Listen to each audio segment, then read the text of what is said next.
24-এর ছাত্র জনতার বিপ্লবের শেষ মুহূর্তে ফ্যাসিস্ট হাসিনা এদেশের মুক্তিকামী ছাত্র জনতাকে যখন গণহত্যা এবং শিশু হত্যা করার পরেও আন্দোলন বন্ধ করতে পারছিল না, শেষ মুহূর্তে এসে বাংলাদেশের মাটি ও মানুষের প্রিয় সংগঠন বাংলাদেশ জামাত ইসলামী ইসলামী ছাত্র শিবিরকে নিষিদ্ধ করেছিল। কিন্তু আজকে ফ্যাসিস্ট হাসিনা যারা ইসলামী ছাত্র শিবির এবং বাংলাদেশ জামাত ইসলামীকে নিষিদ্ধ করেছিল, আজকে তারা ভারতে পালিয়েছে। প্রতিবাদ ভারতে পালিয়েছে।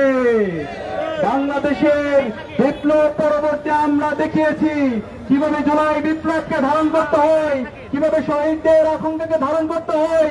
আমাদের নেতা ডক্টর শফিকুর রহমান দেখিয়েছেন কিভাবে প্রত্যেক শহীদ পরিবারের বাড়িতে বাড়িতে গিয়ে শহীদদের কথাগুলো বলতে হয়।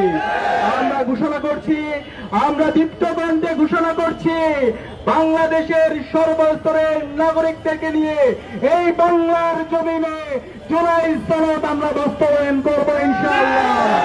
আমাদের যে জুলাই এসেছে সেই জুলাই আমরা বাস্তবায়ন করবো ইনশাআল্লাহ।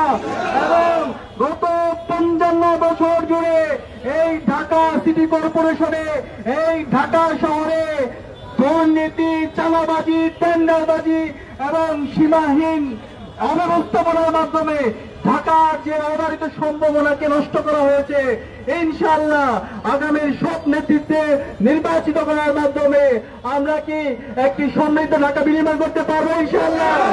ইনশাআল্লাহ আমরা কথা দিয়ে কথা রাখতে চাই। ডাকসুতে নির্বাচিত হওয়ার পরে 10.5 মাসে আমরা কথা রেখেছি, বিশ্ববিদ্যালয় 105 বছর ইতিহাসে যে কাজ কেউ করতে পারে নাই সেটা আমরা করে দেখিয়েছি। ইনশাআল্লাহ জনগণের ম্যান্ডেট পেয়ে এই ঢাকা শহরের, এই ঢাকা সিটির, এই নগরের যখন আমরা দায়িত্ব পাবো, ইনশাআল্লাহ গত 55 বছরের সকল বঞ্চনাকে আমরা দূর করে একটি সমৃদ্ধ ঢাকা আমরা বিনির্মাণ করবো ইনশাআল্লাহ।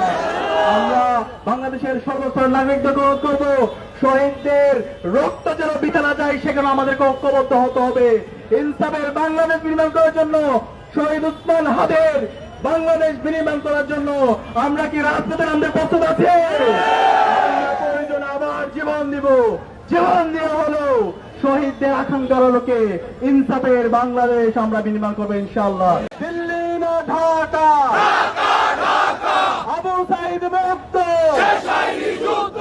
আমরা সবাই হাতি হব, ইনকিলাব ইনকিলাব।